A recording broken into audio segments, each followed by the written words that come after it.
بسم اللہ الرحمن الرحیم۔ مکہ میں پیارے رسول اللہ صلی اللہ علیہ وسلم کو اسلام کی دعوت دیتے ہوئے 10 سال گزر چکے تھے۔ مکہ کے گلی کوچوں میں ہر طرف اسلام کے چرچے تھے۔ بہت سے مرد اور بہت سی عورتیں مسلمان ہو چکی تھی۔ کچھ بچے بھی مسلمان ہو چکے تھے۔ پیارے نبی کے زبان مبارک میں یہ اثر تھا کہ جو بھی آپ کے زبان سے حق کی آواز سنتا آپ کے ساتھیوں میں شامل ہو جاتا اور آپ پر جان چڑھنے لگتا۔ یہ حالت دیکھ کر مکہ کے کافر بہت جنجلاتے، رسول اللہ کو جادوگر کہتے، لوگوں کو روکتے اور ان پر زور ڈالتے کہ ان کی باتیں نہ سنو۔ انہوں دنوں یمن کے ایک مشہور شاعر طفیل مکے میں آئی۔ یہ اپنے قبیلے کے سردار تھے۔ یمن کے لوگ ان کو بہت مانتے تھے۔ جب یہ مکہ پہنچے تو مکہ والوں نے ان کا بڑا شاندار استقبال کیا اور بڑی عزت سے پیش آئی، مگر مکہ والوں کو یہ فکر ہو گئی کہ اگر کہیں طفیل نے محمد کا کلام سن لیا تو یہ ضرور مسلمان ہو جائے گا۔ وہ کلام ہے ہی ایسی کہ سننے والے بغیر اثر لیے رہ ہی نہیں سکتا۔ پھر طفیل تو خود ایک شاعر ہے، کلام کی اچھائی کو فرقنے والے ہے۔ محمد کا اونچا پر اثر کلام اور پھر ان کی سیرت اخلاق کی کشش، طفیل نے اگر ان کو دیکھا تو مسلمان ہو ہی جائیں گے، اور اگر یہ مسلمان ہو گئے تو ان کا پورا قبیلہ مسلمان ہو جائے گا۔ مکہ والوں کے لیے طفیل کا یہاں آنا ایک بڑا حادثہ بن گیا۔ طفیل نے ان کی بڑی فکر میں ڈال دیا۔ سب سمجھدار لوگ مل جل کر بیٹھے، آپس میں مشورہ کیا اور یہ طے ہو گیا کہ جیسی بھی ہو طفیل کو محمد سے ملنے نہ دیا جائے۔ کچھ لوگ طفیل کے پاس پہنچے اور بڑے رازداری اور خیرخواہی کے انداز میں طفیل سے کہا، آپ نے ضرور ذکر سنا ہوگا، ہمارے یہاں ایک صاحب ہے، وہ کچھ دنوں سے اپنے آپ کو نبی کہنے لگے ہیں، بڑے زبردست جادوگر ہے، ان کی باتوں میں بلا کا اثر ہے، ان کی باتیں سننے والا ان کے جادو سے ہرگز نہیں بڑھ سکتا۔ جو بھی ایک بار ان کی باتیں سن لیتا ہے بس انہیں کا ہو رہتا ہے۔ مکہ کی بہت سے بولے بالے ان کے جادو میں پھنس گئے ہیں اور اپنے باپ دادا کی دین سے پھر گئے ہیں۔ بہت سے گرانے ہیں جہاں انہوں نے بیٹے بٹھائی، باپ بیٹوں، میاں بیویوں اور چچا بھتیجوں میں لڑائی کرا رکھی ہے۔ پھر جس پر بھی ان کا جادو چل جاتا ہے وہ ایسا ہکا بہکا ہو جاتا ہے کہ پھر وہ کسی کی نہیں سنتا، بلا کیا مجال کہ کوئی اپنی بات سے ہٹا سکے۔ آپ کی یہ سب باتیں ہم نے اس لیے سنائی کہ آپ ہوشیار ہیں۔ طفیل نے ان لوگوں کی یہ باتیں بڑی غور سے سنی، دل میں طے کر لیا کہ کچھ ہو اس شخص کی بات ہرگز نہ سنوں گا، کہیں میرے اوپر بھی ان کے جادو کا اثر ہو گیا تو کیا ہوگا۔ اور پھر تو طفیل کعبہ میں جب بھی جاتے کانوں میں خوب روئی ٹونس لیتے کہ کہیں اس شخص کی آواز کانوں میں نہ پڑ جائے۔ ایک دن کعبہ میں پیارے رسول اللہ نماز میں قرآن شریف پڑھ رہے تھے۔ اتفاق کی بات طفیل بھی پہنچ گئی۔ خدا کا کرنا قرآن شریف کی آواز کان میں پڑ گئی۔ انہیں یہ آواز بہت بلی لگی، پہلے تو ٹکتی لگی، پھر سوچا کہ خود شاعر ہوں، اچھی بری بات کو سمجھتا ہو، کلام کی باریکی اور خوبیوں سے میں واقف ہوں، کیا میں اتنا بھی نہیں سمجھ سکتا کہ کون سی بات میرے لیے اچھی ہے اور کون سی بری سننا؟ تو چاہیے کہ آخر یہ صاحب کس قسم کی باتیں کرتے ہیں۔ یہ سوچ کر انہوں نے اپنی کان ادھر لگائی۔ پیارے رسول اللہ قرآن شریف پڑھ رہے تھے اور طفیل کا دل آہستہ آہستہ پگھل رہا تھا۔ ایک ایک آیات ان کے دل پر اثر کر رہے تھے۔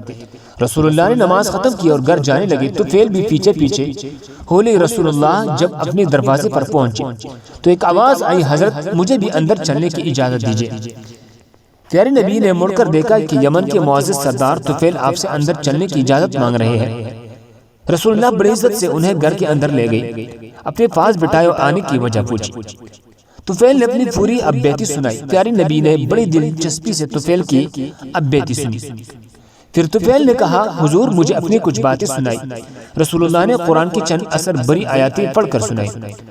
طفیل بڑی غور سے قرآن کی آیاتیں سن رہے تھے۔ انہیں ایسا معلوم ہو رہا ہے کہ دل کی سیاہی دل رہی ہے، غفلت کے پردے اٹھ رہی ہے اور حقیقت کا جمال ان کی آنکھوں کو روشن کر رہا ہے۔ جب پیارے رسول اللہ تلاوت فرما چکے تو طفیل نے کہنا شروع کیا، اس خدا کی قسم جس نے مجھے پیدا کیا، میں نے رب کا ایک سے ایک اچھا کلام سنا، مگر آج تک ایسا اونچا مؤثر پاکیزہ کلام کبھی نہیں سنا۔ یہ کلام تو سراسر ہدایت ہے، سراسر نور ہے، سراسر انصاف ہے، اس سے منہ موڑنا ہدایت سے منہ موڑنا ہے۔ خدا کی قسم یہ کسی انسان کا کلام نہیں، یہ انسانوں کے پیدا کرنے والا خدا کا کلام ہے۔ طفیل کہیں جا رہے تھے اور رسول اللہ کا دل ان کے ہدایت پر باغ باغ ہو رہا تھا۔ پھر آپ نے طفیل کو اسلام کا کلمہ پڑھایا، ایمان کے نور سے ان کے سینے کو جگمگایا۔ یمن کا یہ معزز مہمان اب ایمان کی عزت بھی پا چکا تھا۔ مکہ میں داخلے کے وقت صرف دنیا کی عزت حاصل تھی، اب اسے دین کی عزت بھی حاصل ہو گئی۔ جب طفیل نے یمن کو واپسی کا ارادہ کیا تو پیارے رسول اللہ سے عرض کیا، حضور میرا سینہ تو نوری ایمان سے جگمگا اٹھا، لیکن میرا قبیلہ گھر کے لوگ تو کفر کے اندھیرے میں پھنسے ہوئے ہیں۔ یا رسول اللہ دعا فرمائے کہ اللہ تعالیٰ انہیں بھی ایمان کے دولت بخشے۔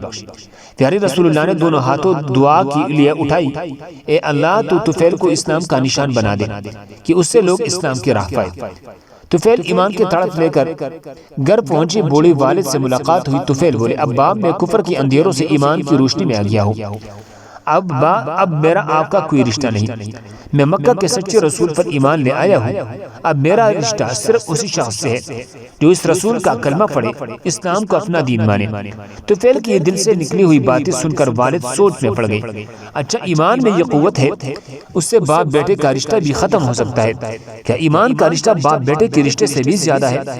طفیل کے باپ عمر دوسی نے سوچا اور اپنے بیٹے سے کہا، طفیل لاؤ ہمیں بھی سناؤ اس رسول کی باتیں۔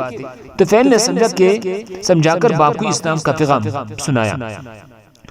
حق کی کشش نے کام کیا، بوڑھے باپ نے بیٹے سے کہا، طفیل بیٹے تم میرے بیٹے ہو، میں تمہارا باپ ہوں، میں بھی اسی نبی پر ایمان لاتا ہوں جس پر تم ایمان لائے ہو۔ طفیل کی آنکھیں خوشی سے بہہ پڑی، بولے ابا جان چلے غسل فرما لیجئے، اسلام کا کلمہ پڑھ کر اللہ کے پیارے بن جائے۔ عمر دوسی نے غسل کیا، کلمہ شہادت پڑھا، اسلام کی دولت سے مالا مال ہو گئے۔ باپ کے بعد محبت کرنے والی بیوی سے ملاقات ہوئی، بیوی کو دیکھ کر طفیل کی آنکھوں میں محبت کی آنسو آ گئی، مگر وہ فوراً ہی سنبھلے اور بیوی سے کہا، پیاری بیوی اب ہمارا تمہارا کیا رشتہ؟ میں تو مکہ والی نبی پر ایمان لا چکا ہوں اور تم ایمان کی روشنی سے محروم ہو، اسلام کی روشنی میں چل رہا ہو، تم کفر کی اندھیروں میں بھٹک رہے ہو۔ ایمان اور کفر کا کیا ساتھ؟ میرا رشتہ تو صرف ان لوگوں سے ہے جو اس خدا کی بندگی کرے جس کا کوئی شریک نہیں، اس رسول پر ایمان لائے جیسے خدا نے ہمارے ہدایت کے لیے بھیجا ہے۔ طفیل کے اثر بری تقریر سن کر بیوی کے دل کے دروازے بھی کھل گئے، حق کی کشش نے اسے بھی کھینچ لیا اور وہ کہنے لگی، پیارے شوہر آپ میرے شوہر ہی ہیں، میں رہتی زندگی تک آپ کی رفاقت ہی میں رہوں گی، میں بھی اس خدا پر ایمان لاتی ہوں جو سارے کائنات کا خالق ہے، اور ایمان لاتی ہوں اس رسول پر جس پر آپ ایمان لائے ہیں۔ طفیل کا دل خوشی سے اچھل رہا تھا، ان کا چہرہ حق کے فتح پر چمک رہا تھا، اور وہ یہ سوچ ہے تھی کہ کتنی کشش ہے ایمان میں۔